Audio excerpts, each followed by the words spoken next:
دور چل رہا ہے اور دنیا کہاں سے کہاں پہنچ گئی ہے، لیکن پاکستان میں عید کا چاند دیکھنے کو لے کر جھگڑا کھڑا ہو گیا ہے۔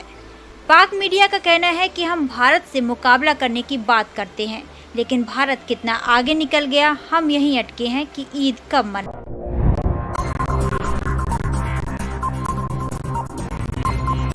مئی کے حوالے سے کہا جا رہا ہے کہ 24 مئی کو عید ہو سکتی ہے، جس کے بارے میں چودھری فواد صاحب بات کر رہے ہیں۔ اس کے علاوہ ہم نے یہ بھی دیکھا ہے کہ جو محکمہ موسمیات ہے اس کا بتانا ہے کہ رمضان المبارک کے 30 روزے مکمل ہوں گے اور عوام جو ہے وہ 25 مئی کو عید منا سکتے ہیں، جبکہ مفتی پوپلزئی صاحب کے جو فالوورز ہیں ان کے بارے میں بھی کہا جا سکتا ہے کہ وہ 24 کو عید کریں گے۔ تو ایسے میں عید الفطر کا معاملہ آپ سب کے سامنے ہے، کیا اس بار پوری قوم ایک دن بنا سکے گی؟ یہ ایک سوالیہ نشان ہے۔ ناصر چغتائی صاحب، سٹارٹنگ ود یو، رمضان المبارک کا چاند پہلا روزہ کب ہوگا؟ اس سے لے کر آج اب بات یہاں پر آ گئی ہے کہ عید ہم سب ایک دن منا سکیں گے یا نہیں منا سکیں گے۔ تین تاریخیں بتائیے کہ پوری قوم ایک دن عید منا سکے گی؟ میرا خیال تھا کہ کرونا مون یا شوگر مون کے بارے میں بات ہو رہی ہوئی، لیکن یہ تو آپ عید کے چاند کی بات کر رہے ہیں۔ تو یہ ہمارے ہوتے رہتے تماشے، یہ ہونے دیں، اس کو ہونے دیں۔ آپ 2 پارٹی کی بات کر رہی ہیں، اب 3 پارٹیاں ہو گئی ہیں۔ اب تو فواد چودھری صاحب بھی آ گئے ہیں، فواد چودھری اور منیب الرحمان اور پوپلزئی اور ہمارے دوست مسجد قاسم جو 2017 میں فورس لیو پہ پاکستان سے باہر بھیج دیے گئے تھے تاکہ چاند اکٹھا ہو جائے، وہ چاند اکٹھا ہو گیا تھا۔ اس کے بعد تو کیا طریقہ رہ گیا ہے کہ سب لوگوں کو جلا وطن کر دیا جائے، اکٹھا بٹھا دیا جائے۔ مجھے نہیں لگتا کہ ایک بار پھر ہم اکٹھی عید بنا پائیں گے، شاید 2-3 موقع یاد ہوں گے ہمیں۔ اچھا، یہ پاکستان میں نہیں ہے، امریکہ میں بھی ہے، رضا رومی بتائیں گے آپ کو، وہاں بھی 3-4 عیدیں ہوتی ہیں وہاں پہ شاید، تو اور یورپ میں بھی ہے، یہ وہاں بھی کئی عیدیں ہوتی ہیں۔ تو میرا خیال ہے بنا دیں، جس کو جو چاہے عید بنا لے، کوئی شکر کی عید بنا لے، کوئی کرونا کی عید بنا لے، کوئی فواد چودھری کی بنا لے، کوئی منیب الرحمان کی بنا لے۔ عامر ضیاء صاحب، ہم عید ایک ساتھ منا سکیں گے؟ کیا لگتا ہے آپ کو؟ پہلی بات تو یہ کہ جگ ہسائی کے لیے ہم نے ایک بڑے آسان کام کو بڑا پیچیدہ کر دیا ہے۔ 21ویں صدی میں لوگ مریخ کو پتہ نہیں کہاں سورج کی تصاویر قریب سے لے کر آ رہے ہیں اور ہمارے جو ہیں لوگوں کو چاند نظر نہیں آتا۔ تو یہ بڑا میرے خیال میں مذاق خیز سی بات ہے۔ آج کے دور میں رویت ہلال کمیٹی کی تو ضرورت ہی نہیں ہے۔ اگر ضرورت ہے تو آپ یہ تو محکمہ موسمیات کو یہ کام دے دیں، یا مطلب ہے جو آپ کی منسٹری آف سائنس اور حکومت جو اعلان کرے وہ کافی ہے۔ ظاہر ہے کہ اگر پھر گناہ ثواب وہ غلط کرتے ہیں تو پھر یہ ان کی ذمہ داری ہوگی۔ ہم حکومت کے حکم کی تعمیل کریں اور حکومت جس دن حکم دے ایک دن ہم لوگ عید منا سکتے ہیں۔ ہمارے یہاں یہ تنازع اس لیے کھڑا ہوا ہے کہ حکومت جو ہے ہمیشہ سے کمزور رہی ہے۔ تو یہ ساری باتیں ہمارے یہاں کوئی پرانی یہ جھگڑا چل رہا ہے اور ہمیشہ سے مطلب ہے، میرے خیال میں کئی ملکوں نے مسئلہ حل کیا۔ سعودی عرب میں مطلب ہے جو حکومت اعلان کرتی ہے لوگ مانتے ہیں، ترکی میں جو حکومت اعلان کرتی ہے مانتے ہیں۔ بھئی تو ہمارا کوئی انوکھا مولوی ہے، یہ کسی کے قابو میں ہی نہیں آتا، یہ کوئی منطقی بات سنتا نہیں ہے، صرف لوگوں کو تفرقے کے اوپر اور سیکٹیرینزم پہ تقسیم کرتا ہے، لڑاتا ہے، کبھی دیوبندی بریلوی، کبھی شیعہ سنی۔ اللہ کا نام لیں، ہمیں مطلب ہے ایک خوشی کا موقع ہے، رمضان انعام کے طور پہ ہمیں رمضان جب آتا ہے تو عید انعام ہے مسلمانوں کا، اس انعام میں بھی جو ہے یہ مولوی حضرات جو ہیں ایک کہتے ہیں نا کہ اس کو کوئی نہ کوئی تنازع کھڑا کرتے ہیں۔ افسوس کہ یہاں پر بھی عوام منقسم نظر آئیں گے۔ رضا رومی صاحب، مفتی منیب الرحمان صاحب کی اینک یا فواد چودھری صاحب کے سائنس، ہم دونوں کے ساتھ عید منا رہے ہیں ایک ہی دن؟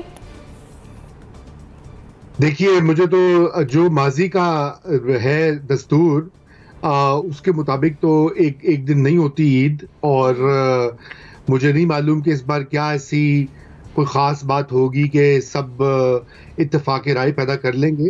مسئلہ یہاں پر یہی ہے کہ یہ جو بہت ہی سادہ اور سائنسی کام جو ہے اس کو اتنا پیچیدہ بنا دیا گیا ہے، اور اس میں اتنی یہ ریلیجس لابیز جو ہیں ان کی اتنی اپنی وہ دکانیں سجانے کا اور اپنی انفلوئنس کو دکھانے کا اتنا اب زور ہے کہ یہ ایک ایسا کہ اس معاملے کے اوپر بھی کوئی اتفاق رائے نہیں ہو پایا۔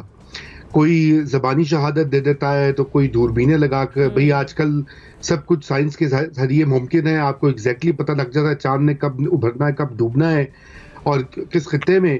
تو اس کے مطابق عید کا تعین کرنا کوئی مشکل نہیں ہے. مسئلہ یہ کہ جو ہم نے یہ اسٹرکچرز بنا دیے ہوئے ہیں, رویت ہلال کمیٹی اور اس طرح کی دیگر ادارے جو ہیں, جو کہ اب بالکل 21ویں صدی سے میل نہیں کھاتے, آؤٹ ڈیٹڈ ہیں. اور اس سے کیا ہوتا ہے کہ ایک ہی ملک ایک ہی قوم کا نعرہ تو لگتا ہے, لیکن عیدیں 2-2 3-3 ہوتی ہیں. جو رہا ہے ہمارے علماء حضرات کا رویہ اور بالکل ہٹ دھرمی, تو اس کو دیکھتے ہوئے تو مجھے نہیں کوئی زیادہ کانفیڈنس کہ علماء اور فواد صاحب ایک پیج پر آ سکیں گے. ابراہیم, مفتی صاحب نے تو محکمہ موسمیات کو بھی خبردار کیا کہ وہ چاند کی رویت کا اعلان نہ کریں. دیکھیں زریاب, اس ملک میں وہ طبقے جنہوں نے مذہب کے نام پر لوگوں پر اپنا اثر و رسوخ بنایا ہے, وہ ہمیشہ نہ صرف تمام حکومتوں کو, صرف اس حکومت کو نہیں, پچھلی حکومتوں کو بھی, بلکہ پوری ریاست کو بلیک میل کرتے آئے ہیں. اور ریاست جو ہے وہ ان بلیک میلرز کے سامنے جو ہے وہ جھکتی ہمیں ہمیشہ نظر آئی ہے. اچھا, ایک تو آپ کو حکومتیں تو جھکتی نظر آتی ہیں, لیکن ہم نے دیکھا ہے کہ ہمارے جو ریاستی ادارے ہیں وہ بھی ان کے سامنے جو ہے وہ سر تسلیم خم کر دیتے ہیں. اور پھر ہمیں نظر آتا ہے, جیسے ہمارے باقی دیگر شرکاء نے کہا, کہ ہمیں ایک تفرقہ نظر آتا ہے.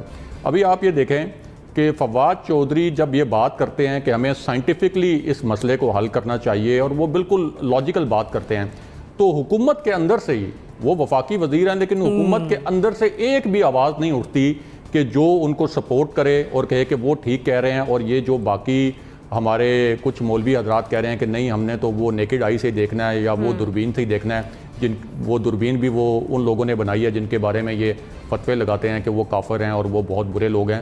تو فواد چودھری اپنے وزیر کے ساتھ بھی حکومتی کوئی نمائندہ کھڑے ہونے کے لیے تیار نہیں ہے. اور یہ صرف اس حکومت کا المیہ نہیں ہے, تمام حکومتوں کا المیہ رہا ہے. پھر یہ ہمارے جیسے قابل احترام مفتی پوپل زئی صاحب, اگر ان قسم کے علماء جو ہیں وہ سعودی عرب میں ہوں, تو سعودی عرب میں جیسے ایک حکومتی اعلان ہو جاتا ہے, تو کیا وہاں ہمارے یہی قابل احترام علماء جو ہیں وہ اتنی کوئی جرت کر سکتے ہیں کہ وہاں یہ کہیں کہ نہیں, ہم تو حکومتی اعلان نہیں مانتے اور ہم جو ہے وہ اپنی ایک نیکڈ آئی سے دیکھیں گے چاند, اور اس کے بعد ہی ہم جو ہے وہ فیصلہ کریں گے. دوسرا, ہم ہر معاملے میں انڈیا کا مقابلہ کرتے ہوئے ہم نظر آتے ہیں اور ہم کہتے ہیں کہ جی ہمیں ہر دوسرا جو میدان ہے اس میں اس کے ساتھ کمپیٹ کرنا ہے. انڈیا والے جو ہیں وہ مریخ پر مشن بھیجنے کی تیاری کر رہے ہیں, چاند پر انہوں نے اسپیشلائزڈ اپنا مشن آلموسٹ لینڈ کروا دیا تھا, اور ہم ابھی تک اس بحث سے نہیں نکلے کہ ہمیں محکمہ موسمیات کے ذریعے چاند دیکھنا ہے, سائنس اینڈ ٹیکنالوجی کے ذریعے دیکھنا ہے, اسپارکو والے دیکھیں گے یا ہمارے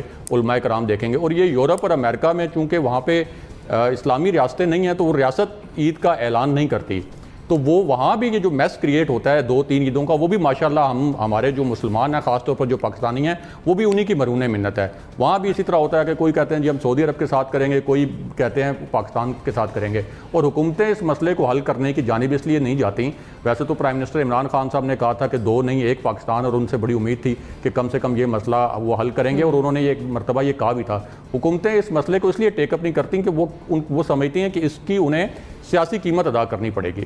آپ یہ دیکھیں کہ جب کے پی میں یا ہمارے قبائلی علاقوں میں یا دیگر جگہوں پہ ہمیں نظر آتا ہے کہ لوگ مختلف جگہوں پہ مختلف دنوں میں عید منا رہے ہیں, تو پھر وہ جو وہاں کے پولیٹیشنز ہیں وہ اپنا ووٹ بینک کو مینیج کرنے کے لیے, سیو کرنے کے لیے, وہ پھر اسی دن عید مناتے ہیں جہاں ان کے مقامی مولویوں نے اعلان کیا ہوتا ہے. تو پھر یہ اس کی سیاسی قیمت سے بچنے کے لیے ہماری کسی بھی حکومت میں اتنی ہمت نہیں ہے کہ اس قسم کے گروہوں کو وہ مینیج کر سکیں اور ان سے کہیں کہ یہ جو ان کی وجہ سے ایک وہ ہماری یکجہتی متاثر ہوتی ہے وہ متاثر نہ ہو. تو یہ معاملہ چلتا رہے گا, اور یہ آپ بس یہ دعا کریں, 2 تو پکی ہیں کہ 2 ہوں گی, آپ اس پہ رہنا چاہیے کہ 3 نہ ہوں. آخر میں جا کے بتاتے ہیں ہمیں کہ چاند نظر آیا کہ نہیں آیا. اور صحیح, اور یہی صورتحال ہم نے کورونا کے معاملے پر بھی دیکھی. جب ہم اپنے بات کی سعودی عربیہ کی, وہاں پر مکہ, مدینہ, کربلا, مولا, مسجد اقصی, تمام جگہوں پر یہ نوٹیفیکیشنز آ چکے تھے کہ عوام کا داخلہ جو ہے اس پر پابندی عائد ہے کورونا کے پیش نظر. لیکن ہم نے دیکھا کہ پاکستان میں کیا سچویشن چلتی رہی. مونا, تھینکس فار جوائننگ اس. عید الفطر کا معاملہ ہے, سمجھتی ہیں آپ اس بار پوری قوم ایک ہی دن عید منائے گی, کیا لگتا ہے آپ کو؟ تھینک یو زریا, بہت مشکل ہے یہ تو. حسب معمول ہمارا ایک ہی تمام کا ہوتا ہے معاملہ. پہلے پوپل زئی صاحب, ان کی ایک اپنی الگ ہے ان کی کہانی اور وہ جس طرح سے لے کر چلتے ہیں. پھر اس کے بعد مفتی منیب صاحب وہ الگ ہیں. اس سب میں اب فواد چودھری بھی جو ہیں وہ میدان میں آ گئے ہیں, اور کافی عرصے سے کوشش ہو رہی ہے کہ اب ان کو بھی اس میں شامل کر لیں. شکر ہے کہ انہوں نے ایک نمائندہ تو at least Ruet Hilal committee میں کرایا ہے. مجھے کچھ روز پہلے بڑا ڈس اپوائنٹمنٹ ہوئی دیکھ کر کہ نور الحق قادری صاحب جو federal minister for religious affairs ہیں وہ کہہ رہے تھے کہ جی جو میٹ ڈپارٹمنٹ ہے یا جو موسم کا ڈپارٹمنٹ ہے وہ چاند کی کوئی پیشن گوئی نہیں کرے گا. اور یہ ان کو احکامات دیے ہیں مفتی منیب صاحب نے. مفتی منیب صاحب کے یہ روت ہلال کمیٹی کے کہنے پر میٹ ڈپارٹمنٹ پیشن گوئی نہیں کرے گا. مطلب کیا اتھارٹی ہے روت ہلال کمیٹی کی کہ آپ کسی کو روکیں؟ چلیں آپ اپنی بات تو کرتے ہیں, پھر آپ اپنی بات بائی ہک اور بائی کروک منواتے بھی ہیں, لیکن آپ دوسرے کو روک کیسے سکتے ہیں, وہ بھی ایک سرکاری ادارے کو, آپ کے پراپر میٹ ڈپارٹمنٹ کو. دنیا بہت آگے بڑھ چکی ہے اور یہ بات بالکل درست ہے. ابھی جیسے ابراہیم صاحب بھی کہہ رہے تھے کہ ہم ہر بات میں سعودی عربیہ کو بہت ہم لوگ فالو کرتے ہیں, خاص طور پر مذہبی حوالے سے اور خاص طور پر یہ عید وغیرہ کے حوالے سے. لیکن اس معاملے میں ہم کیوں اتنا پیچھے ہیں؟ یعنی کہ یہ تو ایک میرج آف کنوینئنس ہوئی. جہاں پر ہمیں سوٹ کرتا ہے ہم اس ملک کو فالو کرتے ہیں, جہاں ہمیں سوٹ نہیں کرتا, ہمارے اپنے جو ذہنی طور پر ہم نے ایک پرسیپشن دیا ہوا ہے مذہب کا, دین کا, جہاں اس کو سوٹ نہیں کرتا وہاں پر ہم اپنی چلاتے ہیں. تو مجھے تو کوئی امید نہیں ہے معذرت کے ساتھ.